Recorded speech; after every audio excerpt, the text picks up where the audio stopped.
Selamat malam para pendengar setia di seluruh Indonesia di Dongeng Aki Rukman. Selamat mendengarkan dan tetap merdeka. Assalamualaikum warahmatullahi wabarakatuh. Bismillahirrahmanirrahim. Innallaha tuhibbul zaman. Amma. Bapak dan Ibu sekalian, kali ini Aki diminta satu cerita oleh Kang Asep Sudita. Kang Asep Sudita itu adalah Juken Kabupaten Sumedang, mantan Pemkot bersama Aki, dan juga beliau adalah Nikmatun Kololatun.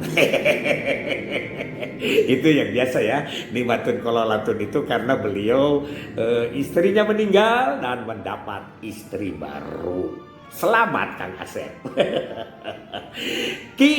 Karena Aki itu pernah tugas lama di Ciamis, bagaimana sejarah tentang Karangkamulya yang sekarang Karangkamulya itu menjadi tempat wisata dan situs-situs tentang Kerajaan Galuh. Keren ya. Nanti Aki mau tanya tentang Tajimalela. Nah, inilah sejarah kita ya. Karena kita itu punya keturunan-keturunan sejarah-sejarah sampai terjadi NKRI begitu. Begini ceritanya. Bahwa dulu di Jawa ada yang namanya Kerajaan Galuh. Kerajaan Galuh yang berpusat di dekat Ciamis. Makanya Pak Oma waktu jadi bupati, Rukman, kalau saya kepilih lagi menjadi bupati yang kedua kali, saya akan rubah nama Ciamis itu menjadi Kabupaten Galuh. Waktu itu ngobrolnya Aki, Kang Emon itu budayawan yang saat itu menjadi kepala kantor perpustakaan. Sekarang masih ada, dan beberapa seniman, Kang Nana dan lain sebagainya. Begini ceritanya, jadi dulu Kerajaan Galuh yang ada di Ciamis ini wilayahnya luas. Dari mulai Ujung Kulon itu yang ada di wilayah Pandeglang Selatan ya, yang sekarang disebut dengan Badak Cula itu. Dan di timurnya itu adalah muara Kali Brantas atau Sungai Brantas, ya kurang lebih lah di Surabaya gitu. Jadi hampir seluruh Jawa itu dulu adalah kekuasaan negara Galuh. Karena ada beberapa versi ya, tapi di beberapa sejarah mengatakan bahwa negara tertua itu ada mulainya di Jawa Barat, di Sunda begitu. Itu ceritanya. Nah, Raja Galuh ini dipimpin oleh Raja Permana di Kusuma.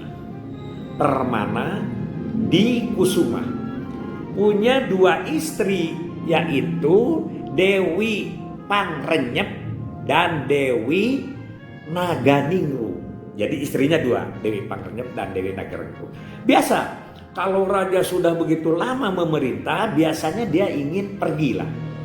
Kalau zaman sekarang mah refreshing, tapi biasanya raja itu perginya bukan sembarang pergi, tapi dia pergi untuk bertapa, menambah ilmu atau penyegaran di hutan-hutan biasanya. Jadi kalau sekarang kan bupati, wali kota, gubernur, kalau refreshingnya biasanya ke mana? Ke daerah-daerah wisata. Kalau dulu bukan begitu.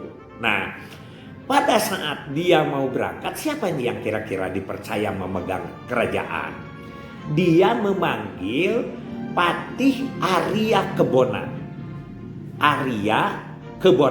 Itu salah satu menteri ya, salah satu menteri terkuat. Dia dipanggil oleh Uwa Batara Lengser. Itu yang suruhan dari negaranya, Uwa Batara Lengser. Nah, dia ketika dipanggil ke pendopo atau ke kerajaan, si Arya Kebonan itu melihat apa? Dia melamun di luar pendopo, melihat orang sibuk kesana kesini melaksanakan pekerjaan dan lain sebagainya. Kemudian dalam pikirannya itu dia ingin jadi raja. Karena apa? Jadi raja itu enak. Perintahnya dituruti, kebutuhan dipenuhi. Sampai sekarang.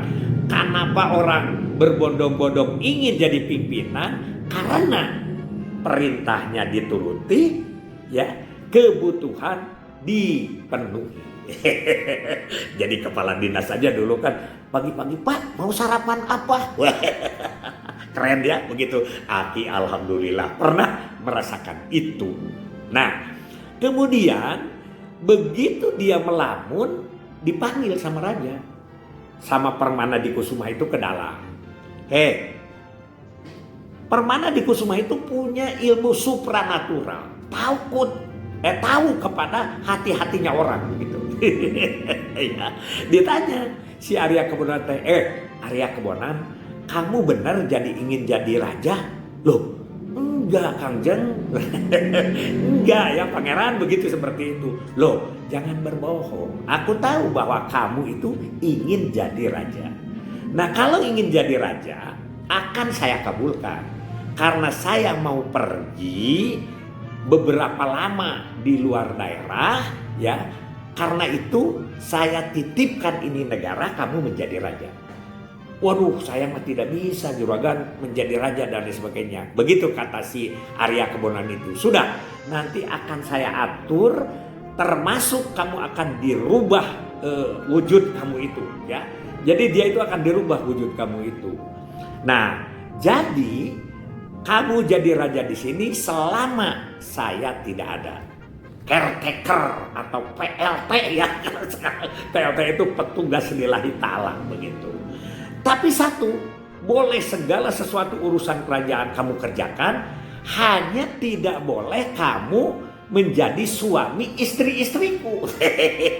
Jadi raja tidak boleh menggarap pramesurinya begitu. Yaitu yang disebut dengan Dewi Pangrenyep dan Dewi Naganingrum itu. Oh, ceritanya sanggup saja. Yang tahu tentang perjanjian itu adalah Ua Batara Lengser.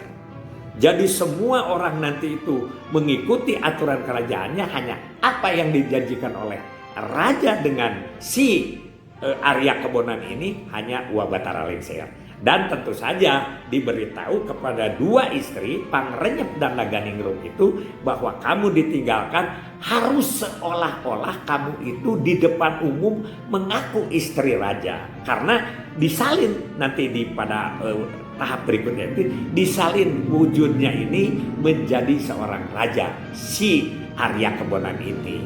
Ceritanya perjanjianlah dan berangkatlah dia untuk pergi dari negara.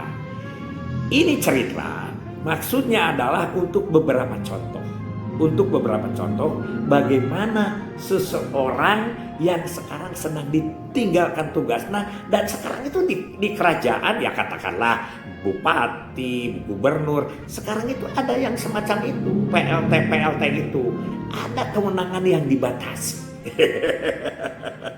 Yang dibatasi di Arya Kebonan adalah tidak boleh mempergauli istrinya. Istri raja itu yang hasil, ya iyalah. Tapi kalau di kita juga ada PLT itu tidak boleh mengangkat, tidak boleh. Ini ada dari sejak kerajaan Galuh dulu ya. Jadi Galuh itu terbentang dari mulai ujung Kulon Pandeglang sampai ke muara Berantas di Surabaya. Itu saja dulu dari Aki, besok kita sambung lagi ya, karena ini permintaan dongeng dari Kang Asep Subita. Padahal sebetulnya sekarang ini ada beberapa versi, tapi Aki itu versinya pertama Aki adalah ngobrol dengan para seniman dan budayawan Ciamis, dan kedua juga sekarang ada di YouTube. Sedikit perbedaan dan lain sebagainya tentu terjadi ya. Karena ini mungkin banyak yang tidak mengenal, kita kenalkan tentang apa yang disebut dengan Ratu Galuh Tunjung Pura.